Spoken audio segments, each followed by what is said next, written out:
All right. Hey, everybody.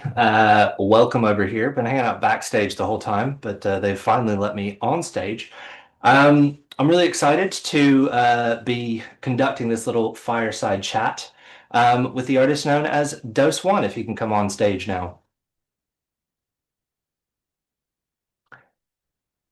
And here we go. Amazing. There we go. Hi, team.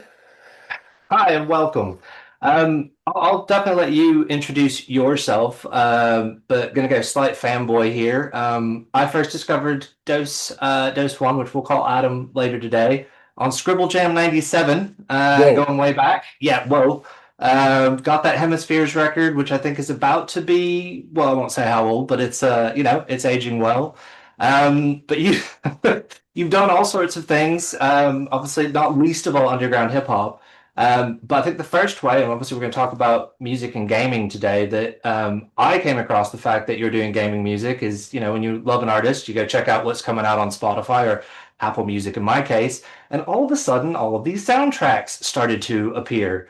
Also, I happen to be a bit of a gamer myself, so, two loves coming together, which is why I'm, yeah, very thankful to welcome you, Adam, today. And that's quite a journey going from, co-founding Anticon Records to working at Nickelodeon to being a competent sound designer. Can you tell us a little bit about how that came to be? Yeah. Well, the path is the path. I hope everyone's path winds and doesn't fall off a cliff. But it started as I started as a battle rapper, started this collective of artistic rappers who all met on the early internet through tape trading and found something within each other's music that was kindred. And then we all went and moved to Oakland together and lived in a two-bedroom apartment, 11 people, sort of nightmarish, but also the greatest time of my life. And then a million years later, we fast forward to around 2015 or 16, and the music industry has become a hellscape, as they say in the streets. And there's no more distribution money. Touring is getting more difficult. And then the recording industry is ageist. Hate to say it. So, like, you can kind of, unless you're of a certain precipice in success already, or pop, you can't really always go back and lead your listeners to your water, So everything starts to die, and I'm pretty much really feeling like I failed at my dream. Which, of course, we have all these accolades, everything's going great. I'm in my prime as an artist, but when there's no money. And I think people say music career a lot, and that's an oxymoron because like careers pay forward and care for you and understand how long you were doing something. And I didn't feel like that was really happening. So I'm super dark, and a friend reaches out who mixed a subtle record, Tony Espinoza, for Hero for Fool, and he's like, I sold a startup company to Nickelodeon Digital.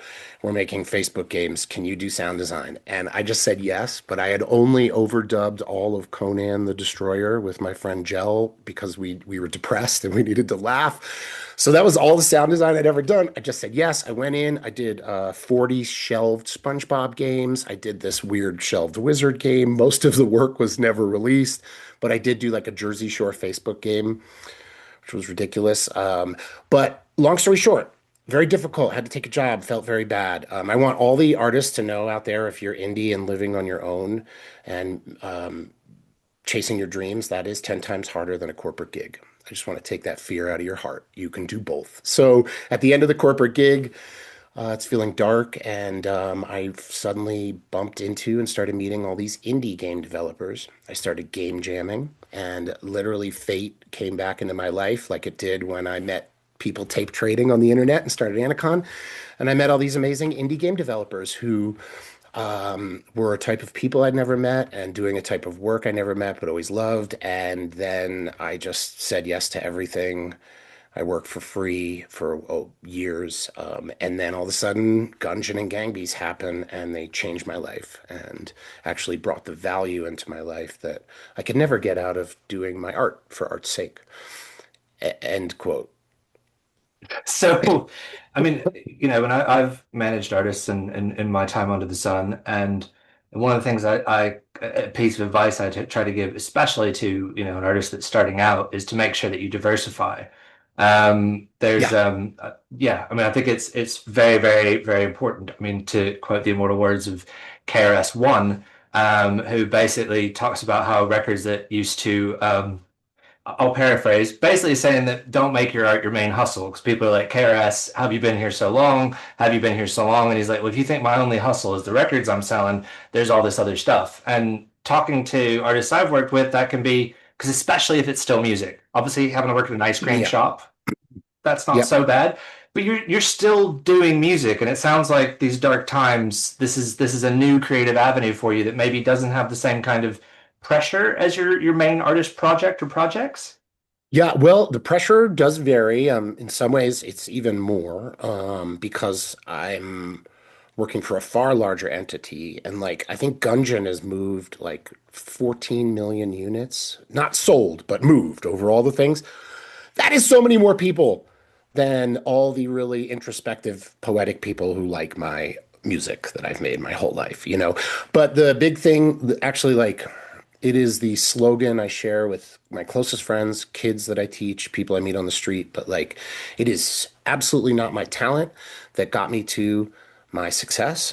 It was my work ethic. My work ethic was there when I was doing art rap for art's sake. And my work ethic is what got me through to something that actually got me closer to my value, you know. And the other thing, too, that is important for artists to understand is like if you came up to 16-year-old me that had just started battle rapping and you were like, hey, boss, you'll be successful if you just stop rapping on the music you make. I would have been like, kiss my get the I'm not, you know, and I literally would have like thrown a punch at future me, you know, but the reality is that the world you don't know. And I think relying on my creativity. Also, I didn't really produce music when I transitioned into doing indie games. I just kind of did, you know? And I certainly didn't write all in MIDI so that no one can get sued. So basically, it mean like moving away from samples entirely, figuring out what melodic progression was for me, you know? And I had an inkling, I had a very developed ear of what I liked in music and the sounds I thought were good and interesting. And I had to sort of go chase and be accountable for making those myself. And that was, as I always say to kids I teach, especially like suck until you don't. Do not you there isn't this like child stars who just touch a piano and are like 4-year-old Chopin, forget about it. None of us are those, you know, like that is something that I think people hold themselves up to, but being some kind of like ingenue or like that's not really what it is. You got to grind, you got to work, and um, you know, I think right now the moral of my story is very much the opposite of all the people adopting AI to make life a little easier and move a little faster, shine a little brighter. So just remember, both can exist in the world, you know. So, musically speaking, and I will say that, the soundtrack, the video game soundtrack albums are quite listenable. I'll say, I mean, they are. Yeah. It's not, it was one of the things at first looking at, an artist profile being like, hang on a minute, how are you putting this all in the same place? But it works. But at the same time, it is very different. And was that like a video game song is theoretically going to be, replayed hundreds, if not thousands of times over and over and over and over and over again. Did you kind of have to approach things differently to not annoy the hell out of the gamers at the end there? Yes, 100%. That really, for me, came from being a student. Just like the music I make is like artist's art, for lack of a better term. I wanted to be that being in indie games as well. I wanted to make games that game makers are liking. So the first thing was studying, and in studying games, especially roguelikes, where you're playing the same level over and over, but the boon and the enemies and the is all changing, but the level itself is the same. I was like, whoa, this music's annoying. Why is there 1 2 minute loop? Yeah, I'm going to kill myself. It makes me like the game less. And it's when you see streamers mute music, that's a huge part of it. Sometimes it's just not their taste, but for the most part, it's repetition and they play these games for hundreds of hours. So that led me to having a design mind. So the first step in being a sound designer is an overall design of like, what is the core loop flow and process of a player living and dying in this game, and how do I structure music so that it supplements that well, but then also I don't know that I innovated it, but I definitely put my foot in it, was making double the music. I was like, I see. The problem is which relates to how sound designers and composers are paid. They're like, oh, that's too much. They would pay by the minute. A lot of composers were paid by the minute. And I was like, yeah, forget that. I would like a small piece of revenue share, and you just let me make 3 times the music you need because that's what players will want. So I didn't get more out of it, but that more I think is necessary for the experience to be like immersive and not annoying, which is probably the most important adjective. Business mind, jumping on that there. So Yes. actually getting a piece of the ongoing revenues, which as I gather you're saying there is not standard. People are paid work for hire, it's done and you're, out of there. That's an interesting angle of actually having a stake in what you're creating. I think anytime we talk to artists and creators out there that you want to have partners that have a skin in the game, but at the same time here you've got skin in the game. Is that standard? Have you ever heard of anyone else doing that? Is that just something you came up with? So it's sort of standard in an infamous manner. One of the things about writers in video games, indie games, and sound designers is they are sort of not considered devs.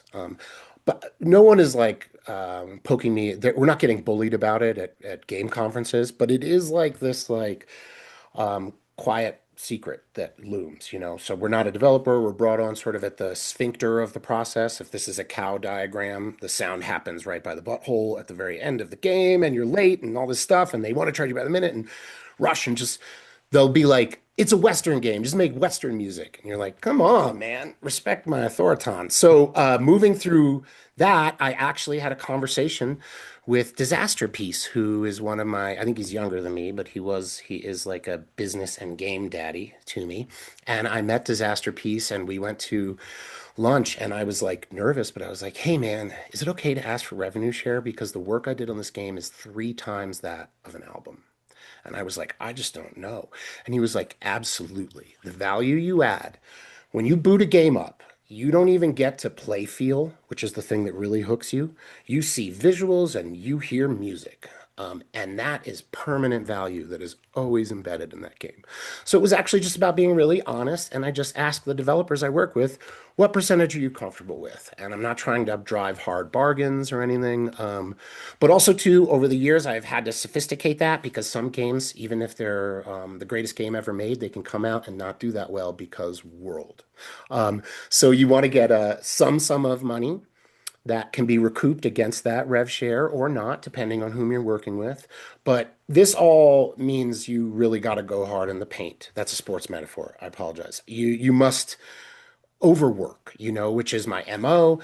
And so that now precedes me. But in the beginning, I had to really ask. And if it wasn't for Disasterpeace, who brought that up because there are people like Danny B, who's another genius who does composition for games, had some like very infamous nightmares with not getting revenue share on platinum games. And that's not okay.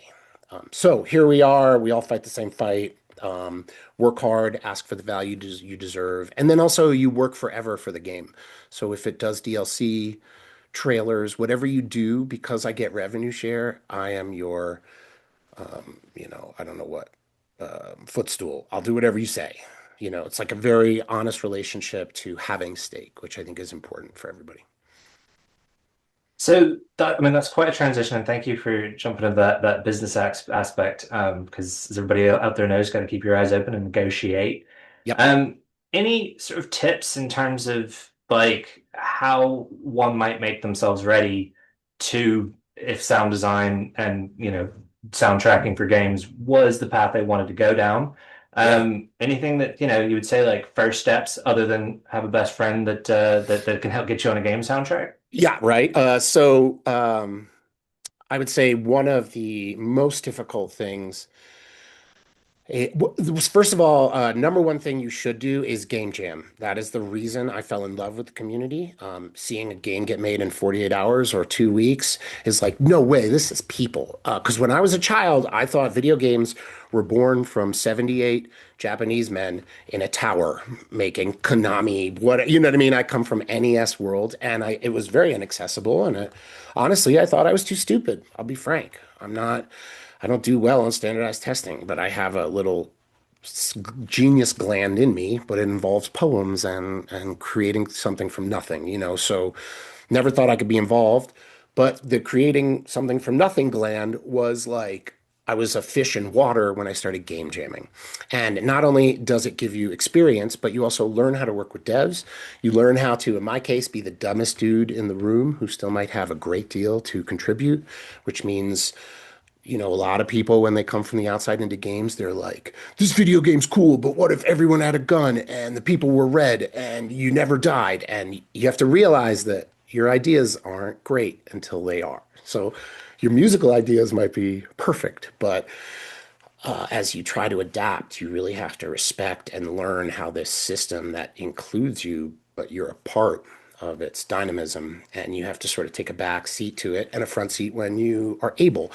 And then the other big one that our musicians specifically who like follow their own muse need to learn is iteration. It ain't just a river in Egypt. It kind of sucks. When someone is like, when you make the last level music and they're like, it could be different, it hurts at first. You really need to understand that you're working with people, that someone who may not have a musical vocabulary actually might have a clearer vision than you. And you got to tap into that vision and you got to bend but not break. And then I think for all artists, throwing work away is a circle of hell, but it is also how you make a good thing great. And it's not really something we do as indie musicians where we're the boss. It's basically with my music, no albums are ever done. I just decide I'm taking it out of the oven. That's it. This is never going in the oven again. Games are in the oven for years. You have tons of time to go back to level one, all those things. So I think really being flexible and, of course, what I was saying earlier is just remember it's work ethic. It's being a G. It really is like that is what serves a larger work the most. So, I mean, I've known artists that have, well, one of my favorite artists from Murfreesboro, Tennessee, ended up sort of transitioning into jingles. Oh, And yeah, it's not a bad one, right? Wrote right. the Expedia.com, which is great. It was not quite what I was used to listening to on his records, but it was good to see that he was happy out there. But that kind of like absorbed him in my mind as a fan of his artwork. And as much as I love the jingles for the travel companies that he was working on, it was just a little harder to listen to in the long run. How do you Mm. feel like, I mean, you're a competent sound designer. I think you could admit that now. You've got soundtracks from successful games. It's good music that actually serves as functional music. But has there been a change with how that makes you approach your sort of your normal, not that it's normal, but Right, your right, right. your other music, your what you traditionally made? Is that Well, yeah. yeah, the two Voltron or synergized, and by two I mean me failing. I failed. I felt like a failure. I got fired from being Dose, the avant rapper, nice guy extraordinaire. And then I had success as Dose, the sound designer and composer for video games. And actually, through therapy, hard work, and looking inward, I had to merge the two to feel like I could then again go back wholeheartedly to my first passion, which is just expressing myself unabashedly. And after I did that sort of difficult integration of being like looking at it as an arc, not an F and an A, and being like, I got a C. I'm cruising out here. And I think that the C is for creativity, but really looking at it like that and releasing myself and being kind to me, and not just looking at success and being like, yeah, I can do this again, but actually looking at how complex that was. It made me a bat out of hell, and I have returned in the rarest form to making records. I had a record on Backwoods.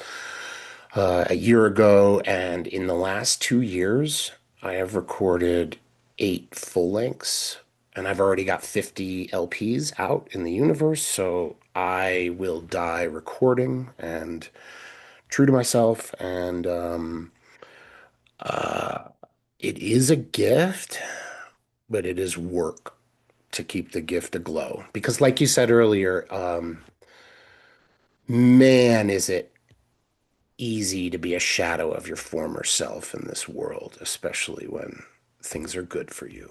It is something you still got to be kind to you when you kick yourself out of your own shadow. But man, it is nothing makes me feel worse than watching someone who used to glow and they just kind of like spark or whatever. It's bad. So I work really hard to not be that, and it takes constant effort and constant, not just all this work and ethic and shit. It takes like sometimes it involves mushrooms, sometimes it involves introspection, being honest with yourself, but always keeping a pure connection to your muse, to your inspiration, and outdoing yourself in that artistic way as much as you do in a work ethic way. We are just about to have to wrap. There is a question that we've got, and Oh, you've kind of talked about. I'm gonna bring the question in because it seems quite good. But the someone has asked because you've talked about maintaining your integrity and your artistic vision. Euclid has said, how do you bring your own artistic identity into a game project without overpowering the world the developers are trying to build? yeah, really great question. It's sort of a lot of painters paint flowers, and the good ones really uniquely they create this flower that is, of course, knowledgeable as a flower, but they're doing the same thing everyone else is doing. And I apply that when I have to do an underwater level. There are so many underwater levels, and you know what that sound is. So you sort of take that just as like Inspirato, all these other water levels, but how would you do it? And one of the things I offer games is all my experience as a musician, my ear, what I was talking about earlier, my palate, and my discern. I make this stuff no one else could make. I'm not saying it's the most complex chord changes. I actually don't change a single chord ever in video game music because that's not important. That's overrated. Punk rock and hip hop, one chord, mood, pocket. I create that. And also driving drums and rhythm, I think is something that's not in enough games. It's a lot of like frenetic melody that keeps people in, which comes from the 80s era of video games. So really, I just brought my own taste, talent, and discern to all the things that a game prescribes, which is underwater levels, a level where the roof is on fire, a level where, the last level being at 11, if you were already hitting 10 in a video game, boss fights needing to be at 11. This is like the challenge of all that stuff. So really, it means making a lot of music and going into making music for games, having made music for no reason as well as specific reasons. Amazing. Thank you very much, Thank Adam. you. Appreciate it. Hopefully, the audience got as much as I did out of that. And yeah, we really appreciate you being here at Thank Artist you. Ally HQ. And we'll see you next time. Yes, that sounds great. Thank you so much. It was a pleasure, Patrick. Thanks a lot. Bye, Cheers. guys.